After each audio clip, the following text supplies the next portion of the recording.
Allah Subhanahu wa taala menurunkan Al-Qur'an tentu dengan maksud dan tujuan. Ya. Maka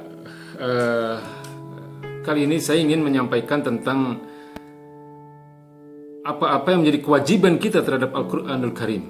Ya. Karena Allah menurunkan Al-Qur'an tentu agar manusia, ya, agar orang-orang yang beriman itu menjalankan kewajiban-kewajiban terhadap Al-Quran ini sebagaimana yang disampaikan oleh Allah Subhanahu wa taala dan Rasulnya. Jadi ada beberapa kewajiban seorang hamba terhadap Al-Quran. Yang pertama adalah kewajiban yang paling mendasar, kewajiban yang paling ringan terhadap Al-Quran ini adalah membacanya, ya, membaca Al-Quran. Ya, karena dengan membaca itulah Allah Subhanahu wa taala akan memberikan pertolongan kita, ya, pertolongan kepada kita. Ya, Iqra'ul Qur'an fa innahu ya'ti yaumal qiyamati syafi'an li ashabihi. Bacalah Al-Qur'an. Ya, Nabi mengatakan demikian, bacalah Al-Qur'an karena Al-Qur'an itu akan menjadi syafaat. Al-Qur'an akan menjadi penolong, ya, bagi orang-orang yang rajin membacanya. Ya, fa innahu ya'ti yaumal qiyamati syafi'an li ashabihi. Ya, jadi Al-Qur'an itu akan menjadi penolong bagi orang-orang yang mencintainya, ya. Dan salah satu bukti kecintaan kepada Al-Quran adalah dengan membacanya. Kemudian yang kedua, setelah membaca, kewajiban kita terhadap Al-Quran adalah memahami kandungan maknanya, ya. Jadi memahami kandungan makna Al-Quran, mempelajari, mentadaburi, itu adalah bagian dari kewajiban kita, ya, kewajiban kita yang juga cukup mendasar, ya.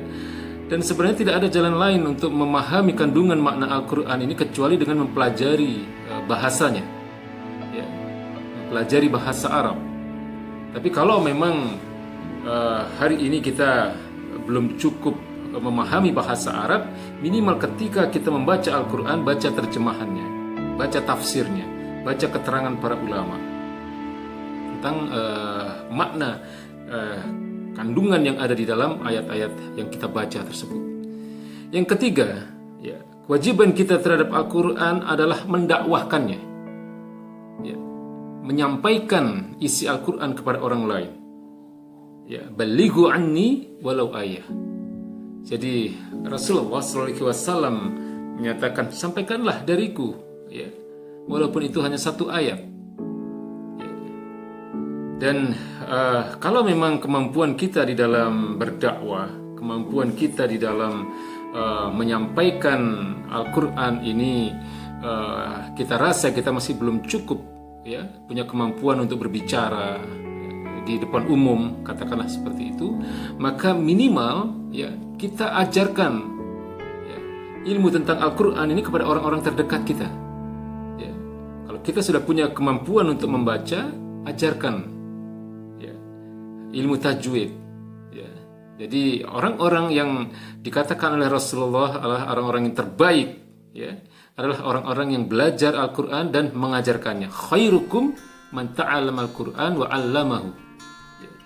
Sebaik-baik di antara kalian adalah orang-orang yang belajar Al-Quran dan mengajarkannya. Ya.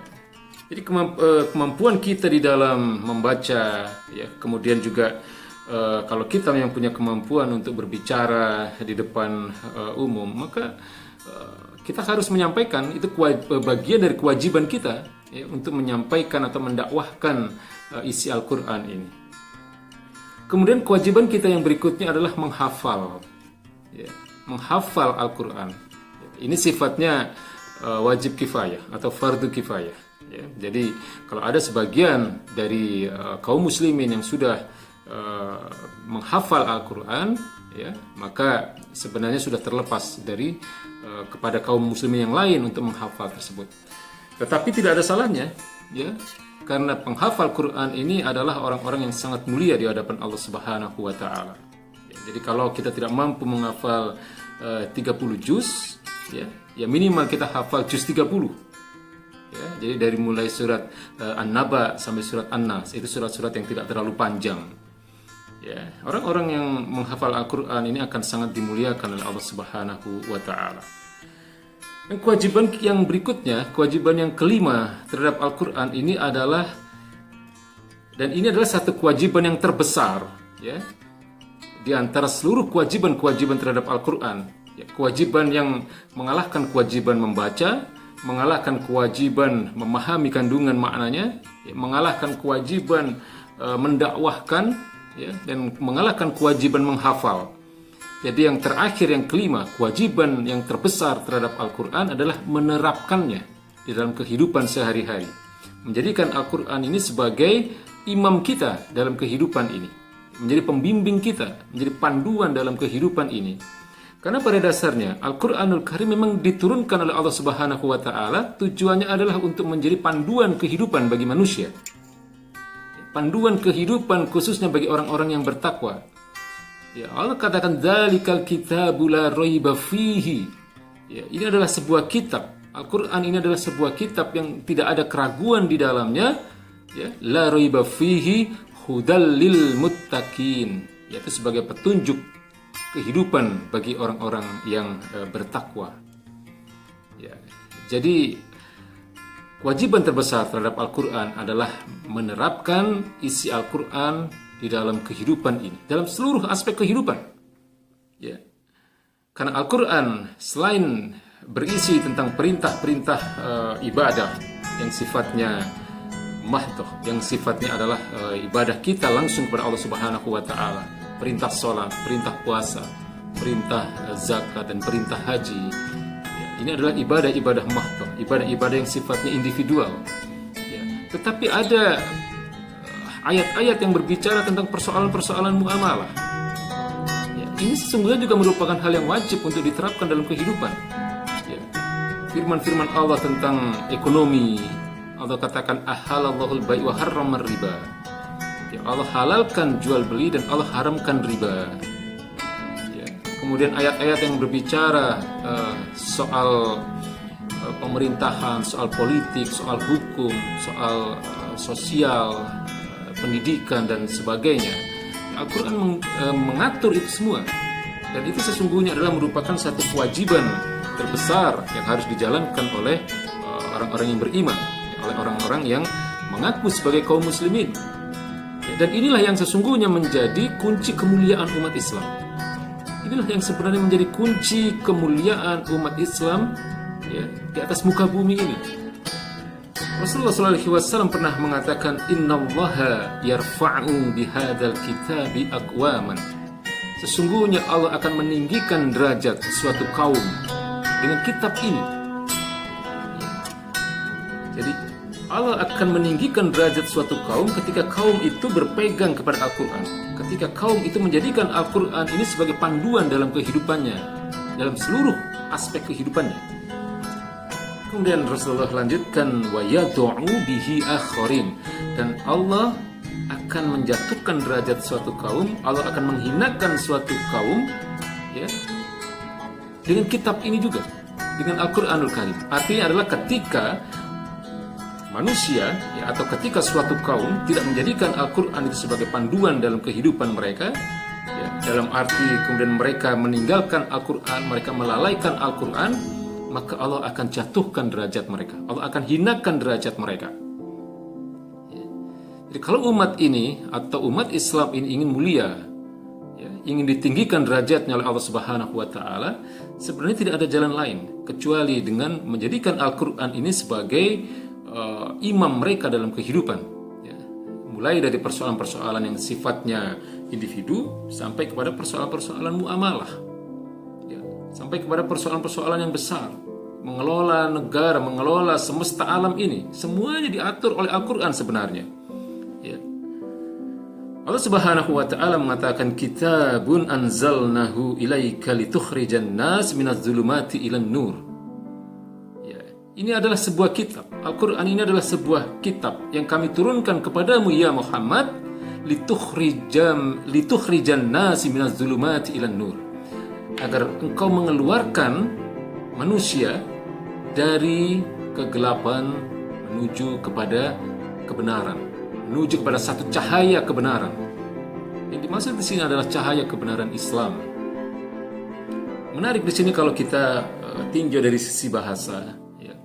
Ketika menggunakan kata zulumat, ya, yang berarti kegelapan, Allah menggunakan bentuk jamak.